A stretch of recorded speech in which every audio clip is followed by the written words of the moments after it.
সুপ্রিয় শিক্ষার্থী বন্ধুরা, আসসালামু আলাইকুম। প্রথমে এমএস শামীম চ্যানেলের পক্ষ থেকে সবাইকে স্বাগত। আজ ষষ্ঠ শ্রেণী 2026 সালের গণিত বইয়ের তৃতীয় অধ্যায়ের নমুনা প্রশ্ন দেওয়া হলো। অর্থাৎ নমুনা প্রশ্নটা হয় প্রতি অধ্যায় ভিত্তিক একটা। এটা হচ্ছে বীজগণিতাংশের তৃতীয় অধ্যায়ের নমুনা প্রশ্ন, সম্পূর্ণ সমাধান। পৃষ্ঠা নম্বর হলো 74 এবং 75। সম্পূর্ণ সমাধান তোমরা এখানে পাবে। তো প্রথমেই নমুনা প্রশ্নের 1 নম্বর আছে যে বহু নির্বাচনী প্রশ্ন, খালি ঘর -15 সমান -10। অর্থাৎ খালি ঘরে কত বসালে চিহ্নিত স্থানের সংখ্যাটি কত হবে? তাহলে এখানে 5 বসালে এই 15 থেকে 5 গেলে 10, -15 বড়, এর আগে মাইনাস, তাহলে এখানে হবে 5। তারপরে নিচের তথ্যের আলোকে 2 ও 3 নং প্রশ্নের উত্তর দাও। তাহলে নিচে যে তথ্যটা আছে -7, -8, -9 তিনটি পূর্ণ সংখ্যা।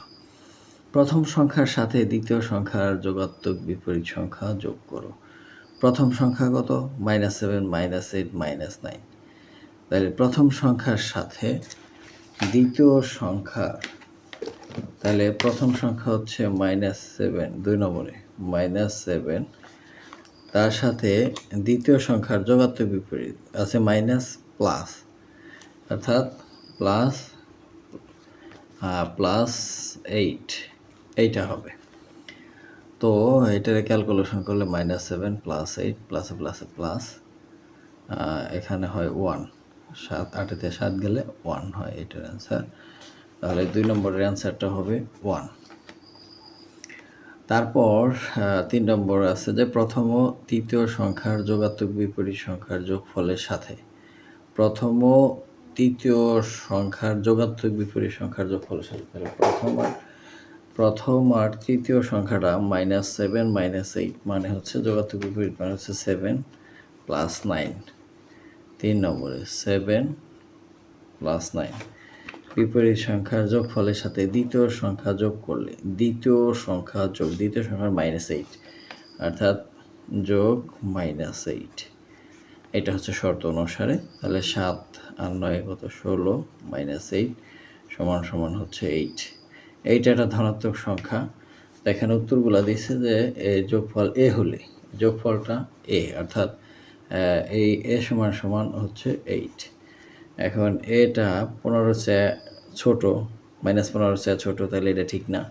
তাহলে -90 চেয়ে বড়, এটা ঠিক আছে। -90 চেয়ে বড়। পরেরটা দেখি কি দিছে, 97 এর চেয়ে বড় না, 8টা 97 এর চেয়ে বড় না, আবার -97 এর চেয়ে ছোট, এটাও না। তাহলে খ নম্বরে হচ্ছে সঠিক উত্তর। আমি আবার বলতেছি, অর্থাৎ এর মান আসছে 8 যদি আমরা এখানে গ্রেটার দেন -90 দিই, -90 চেয়ে 8 বড়, এই শর্তটা এখানে মানে।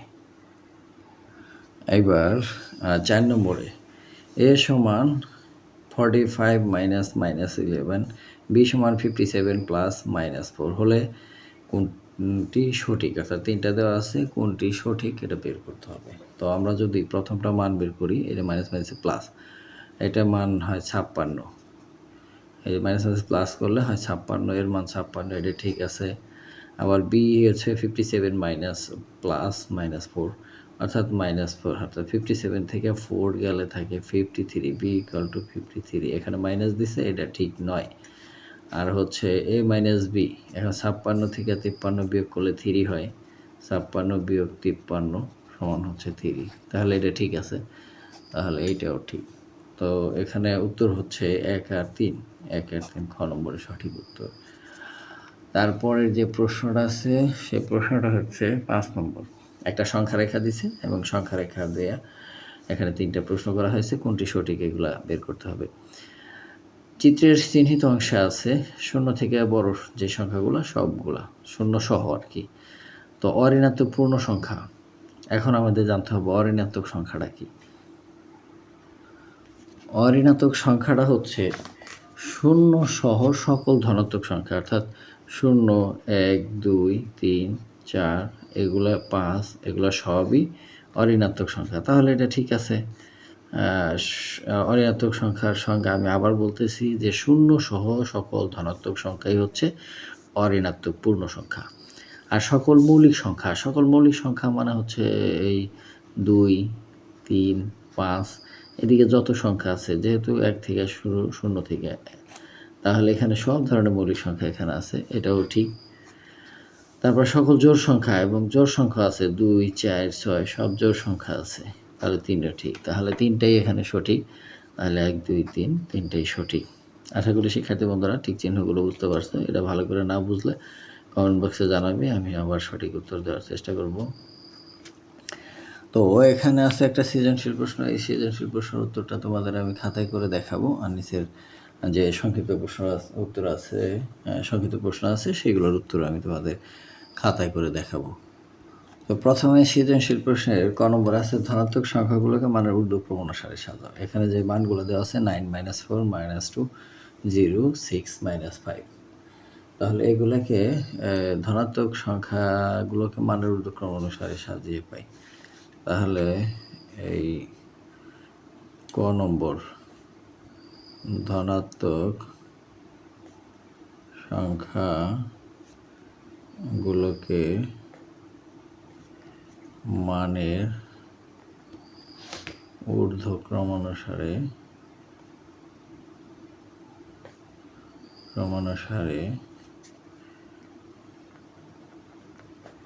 সাজিয়ে পাই। কি পাই? এখানে আছে 0, 6 আর 9, এই 3টা আছে ধনাত্মক সংখ্যা, অর্থাৎ 0 ধনাত্মক সংখ্যা নয়, 0 ছাড়া বাকি যে সংখ্যাগুলো আছে সকল সংখ্যাই ধনাত্মক সংখ্যা। এখানে 0 আসবে না, 6, 9, এখানে আসবে 6, 9, এটাই হচ্ছে ক নম্বর। এবার খ নম্বর বলছে যে অঋণাত্মক পূর্ণ সংখ্যাগুলো সমষ্টি হতে ঋণাত্মক পূর্ণ সংখ্যাগুলির সমষ্টি বিয়োগ করো। সংখ্যাগুলোর মধ্যে অঋণাত্মক পূর্ণ সংখ্যা হচ্ছে 0, 6, 9, আর ঋণাত্মক সংখ্যা হচ্ছে -4, -2, -5। এখন এখানে প্রশ্ন বলছে যে অঋণাত্মক পূর্ণ সংখ্যাগুলোর সমষ্টি ঋণাত্মক পূর্ণ সংখ্যাগুলোর সমষ্টি বিয়োগ করো। তাহলে এখানে এই যে সংখ্যাগুলো আছে, এই সংখ্যাগুলো প্রথমে লিখব 0 + 6 + 9 বিয়োগ হচ্ছে এইগুলোর সমষ্টি। সমষ্টি মানে এগুলা সাইন বিয়োগ কিন্তু যোগ করতে হবে। তাহলে 6 আর 9 হলো 15, মাইনাস এখানে 4, 2, 6, 6 আর 5 11, -11। এখন এই 15 আর হচ্ছে মাইনাস প্লাস 11, 15 আর 11 কত? 6, 26 হচ্ছে এটা অ্যান্সার। এটা হচ্ছে খ নম্বর। এবার গ নম্বর। গ নম্বরটা বলছে প্রথম সংখ্যাদ্বয়ের অন্তর। প্রথম সংখ্যা কি কি আছে? 9 আছে। এখন প্রথম সংখ্যাদ্বয়ের অন্তর ও শেষ সংখ্যাদ্বয়ের অন্তর নির্ণয় করে সংখ্যা রেখার সাহায্যে অন্তর্দ্বয়ের যোগফল, অর্থাৎ প্রথম সংখ্যাদ্বয়ের অন্তর হচ্ছে 9 - -4, তাহলে 9 + 4 প্লাস 13, আর দ্বিতীয় শেষ সংখ্যাদ্বয়ের অন্তর 6 + 5 = 11, এদের যোগফল। সুতরাং এদের যোগফল সমান 13 + 11 সমান 24। এখন এটা সংখ্যা রেখার সাহায্যে দেখাতে হবে। এখানে সংখ্যা রেখাটা এইভাবে অঙ্কন করা হয়েছে যে 0 থেকে এভাবে দাগ দেওয়া হয়েছে। তো এদের যোগফল হবে 24। তো প্রথমে প্লাসের দিকে 13 ঘর যাবে, তাহলে এখান থেকে 13 ঘর পর্যন্ত, এখানে এই 13 ঘর পর্যন্ত, এখান থেকে আবার আরও 11 ঘর, 1, 2, 3, 4, 5, 6, 7, 8, 9, 10, 11, 13 আর হচ্ছে 11 কত? 24 হবে।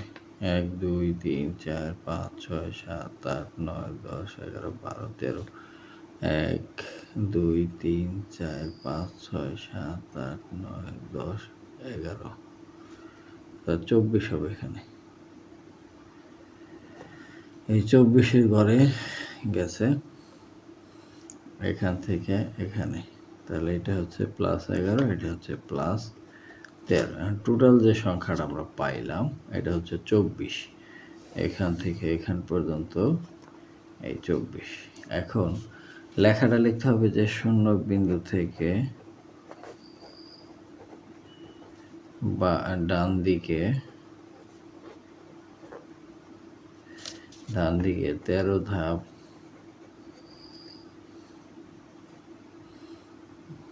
অতিক্রম করে 13 ধাপ অতিক্রম করে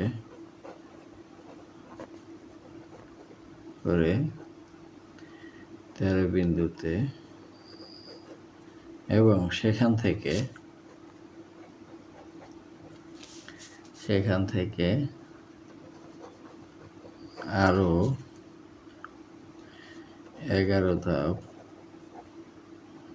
ডানে গেলে যে মান পাওয়া যায় তার মান 24 +24।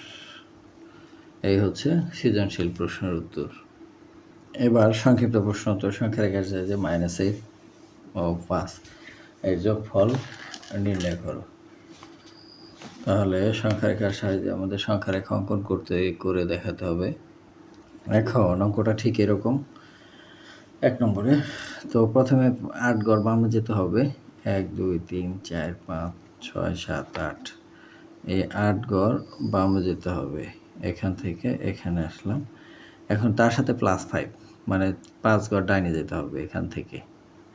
1 2 3 4 5, এই যে 5। এখান থেকে আবার এখানে চলে আসলাম। তাহলে আমাদের যে মানটা আসলো সেটা হচ্ছে এখান থেকে এইটুকু, অর্থাৎ -3। তো লেখাটা এরকম লিখতে হবে যে শূন্য বিন্দু থেকে 8 ধাপ বামে গিয়ে সেখান থেকে 5 ধাপ ডানে গেলে যে বিন্দুটি পাওয়া যায়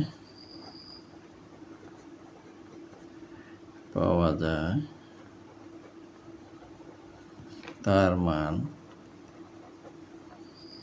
কত? -8 + 5 সমান -3। এটাই হচ্ছে অ্যান্সার। এবার 2 নম্বর বলছে সংখ্যা রেখার সাহায্যে 7 ও 3 এর বিয়োগফল নির্ণয় করো। ওই আগেরটার মতোই। 2 নম্বর অঙ্কটা ঠিক এরকম যে সংখ্যা রেখায় 7 এবং 3 এর বিয়োগফল। তো আমরা 7 এবং 3 এর বিয়োগফল এরকম যে 0 থেকে 7 ঘর মানে +7, 7 ঘর ডাইনে যেতে হবে। এই যে 7 পর্যন্ত, ঠিক আছে, এটা গেল। এখান থেকে আবার 3 ঘর বামে আসতে হবে, মাইনাস যেহেতু, তাহলে প্লাস হলে ডানে আর মাইনাস হলে বামে, এটা তোমরা জানো যে 1 2 3 ঘর বামে আসতে হবে। এখান থেকে আবার 3 ঘর বামে আসলো, তাহলে মান পাওয়া গেল এইটুকের, অর্থাৎ +4। এখন লেখাটা ঠিক এরকম আগের মতোই লিখতে হবে যে শূন্য বিন্দু থেকে 7 ধাপ ডানে গিয়ে সেখান থেকে 3 ধাপ বামে গেলে যে মানটি পাওয়া যায় তার মান হচ্ছে এরকম 7 - 3 সমান হচ্ছে 4। এটাই হচ্ছে উত্তর। এবার মান নির্ণয় করতে বলছে 3 নম্বরের সংক্ষিপ্ত প্রশ্ন উত্তর। আমরা অঙ্কটা খাতায় উঠিয়ে তারপরে করে দেখাচ্ছি। 3 নম্বর অঙ্কটি ঠিক এরকম, মান বের করতে হবে। তাহলে আমাদের 47 যা আছে তাই মাইনাসে +7, তারপর হচ্ছে +65 আর প্লাস মাইনাসে -25। এখন এটি যোগ করতে হবে। 7 7 14 আর 5 19, আর হচ্ছে হাতের হলো 1, 4 1 7, 7 4 11, 119 বিয়োগ হচ্ছে 25।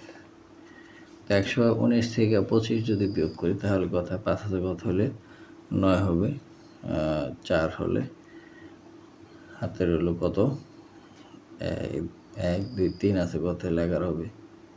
না, 2 আছে, হাতে নাই। 5 আছে, কত হলে 9 হবে? হাতে নাই। এখন 2 আছে, কত হলে 11 হবে? 9 হলে হাতে রইল 1, 1 1 মিলে গেল 94। এটার অ্যান্সার হবে 94। তো এভাবে আমরা ক্যালকুলেশনগুলো করব। আশা করি বুঝতে পারছো। যদি কোনো সমস্যা হয় তাহলে ইনবক্সে জানাবে, কমেন্ট বক্সে জানাবে। আমি তোমাদের আবার বোঝানোর চেষ্টা করব। দেখা হবে পরবর্তী পৃষ্ঠার ভিডিও নিয়ে। সে পর্যন্ত সবাই সুস্থ থাকবে। ধন্যবাদ সবাইকে।